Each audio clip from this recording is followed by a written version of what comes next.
თბილისის საქალაქო სასამართლოში საპროტესტო აქციებისას ჯგუფური ძალადობის ორგანიზებასა და მასში მონაწილეობის ბრალდებით დაკავებული 8 პირის სასამართლოს სხდომა ამ წუთებში მიმდინარეობს. ის სულ რამდენიმე წუთის წინ დაიწყო და მიუხედავად იმისა, რომ სხდომა 12 საათზე იყო ჩანიშნული, ოფიციალურად ის 1 საათის დაგვიანებით დაიწყო. იქიდან გამომდინარე, რომ იმ დარბაზში, სადაც ეს სხდომა უნდა ჩატარებულიყო, იქ სხვა სასამართლო პროცესი მიმდინარეობდა. რაც შეეხება იმას, თუ დღეს რა გეგმა აქვს სასამართლოს, გეტყვით იმას, რომ კვლავ პროკურატურის მოწმეები დაიკითხებიან დღევანდელ სასამართლოს სხდომაზე და როგორც ჩვენ ერთ-ერთმა ადვოკატმა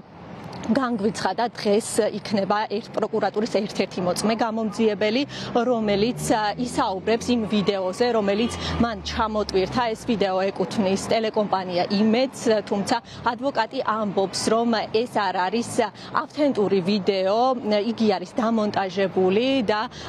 მათ თქვეს, რომ აქვთ ძალიან ბევრი კითხვა სწორედ ამ გამომძიებელთან და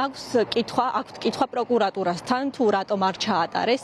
ექსპერტიზა ამ ვიდეოსთან დაკავშირებით, ვინაიდან და რადგანაც მათ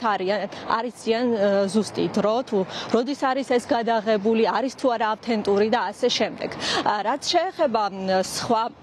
მიმართულებებს, დაცვის მხარე საუბრობს იმაზე, რომ აქამდე პროკურატურას არც ერთი მოწმე არ მოუყვანია ისეთი, რომელმაც განაცხადა, რომ კონკრეტული პიროვნების ქმედების შედეგად მათ ზიანი მიადგათ. ისინი საუბრობენ უბრალოდ იმაზე, რომ აქციაზე რაღაცა ნივთი მოხვდათ და შესაბამისად მათ მიიღეს დაზიანება, თუმცა კონკრეტულ პიროვნებას ეს დაზარალებული მოწმე პოლიციელები ვერ ადებენ ხელს და ასევე დაცვის მხარე ამბობს, რომ იმის შესაბამისად, რომ პროკურატურას არ აქვს შესაბამისი მტკიცებულებები, გამამტყუნებელი განაჩენი არ უნდა დადგეს ამ პირების მიმართ და ჩვენ ახლა შეგვიძლია, რომ მოვისმინოთ ადვოკატების კომენტარები, რომლებიც მათ გააკეთეს მანამ სანამ შევიდოდნენ სასამართლოს სხდომაზე. გრძელდება ბრალდების მხარის მიერ წარმოდგენილი მტკიცებულების გამოკვლევა. დღეს ველოდებით გამომძიებელს, რომელმაც მოახდინა იმ ვიდეო მასალის დათვალიერება, რომელიც ვებხ-ას მიმართებით არის საქმეში, რომელიც განთავსდა ტელეკომპანია იმედის Facebook გვერდზე და რა თქმა უნდა ძალიან მნიშვნელოვანი მოწმე არის როგორც ბრალდების, ასევე ჩვენთვისაც, ვინაიდან მან უნდა უპასუხოს იმ კითხვებს, რომ აღნიშნული ვიდეო მასალა დამონტაჟებასთან დაკავშირებით არსებობს ძალიან ბევრი კითხვები, ვინაიდან აღნიშნული ვიდეო მასალა არის არაავთენტური და ასევე მნიშვნელოვანი არის ის, რომ როგორ მოხდა ამ ვიდეო მასალის ჩამოტვირთვა, დათვალიერება და ჩვენ როდესაც ვაყენებდით მტკიცებულის დაუშვებასთან დაკავშირებით საკითხს, სწორედაც ჰქონდა ჩვენ დაყენებული ეს საკითხი, ვინაიდან აღნიშნული მასალა და მტკიცებულება მოძებული იყო კანონის დარღვევით. დღემდე გამოკვლეული მტკიცებულებებით ვერც ერთი ფაქტობრივი გარამოება, რაზეც ბრალდების მხარე აპელირებს და ასე ვთქვათ, დაბრალიც არის აღნიშნულ შემთხვევაში წაღენებული, არც ერთი გარამოებით და არც ერთი მტკიცებულებებით არ დასტურდება. შესაბამისად, დღემდე გამოკვლეული მტკიცებულებებით ფაქტობრივად დასტურდება, რომ აღნიშნული პირებთან მიმართებაში წაღენებული ბრალდება არის სრული აბსურდი და შესაბამისად საქმეზე სრულყოფილი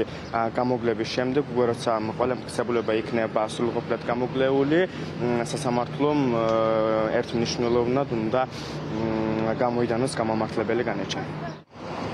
პროკურატურა 3 ბრალდებულს ჯგუფური ძალადობის ორგანიზებას ედავება, 5 მათგანს კი ჯგუფურ ძალადობაში მონაწილეობას არც ერთი მათგანი ბრალს არ აღიარებს და ამ წუთებში სასამართლოს სხდომის დარბაზში უნდა დაიკითხოს გამომძიებელი, რომელმაც ვიდეო გამოიკვლია. საინტერესოა თუ რას ეტყვის ის სასამართლოს და რა კითხვები ექნებათ როგორც ბრალდების, ასევე დაცვის მხარეს და ასევე ცნობილია, რომ დღეს პროკურატურას კიდევ მეორე მოწმეც ყავს მოყვანილი და ცხადია საინტერესოა თუ რას იტყვის ისიც ასევე ამ საქმესთან დაკავშირებით.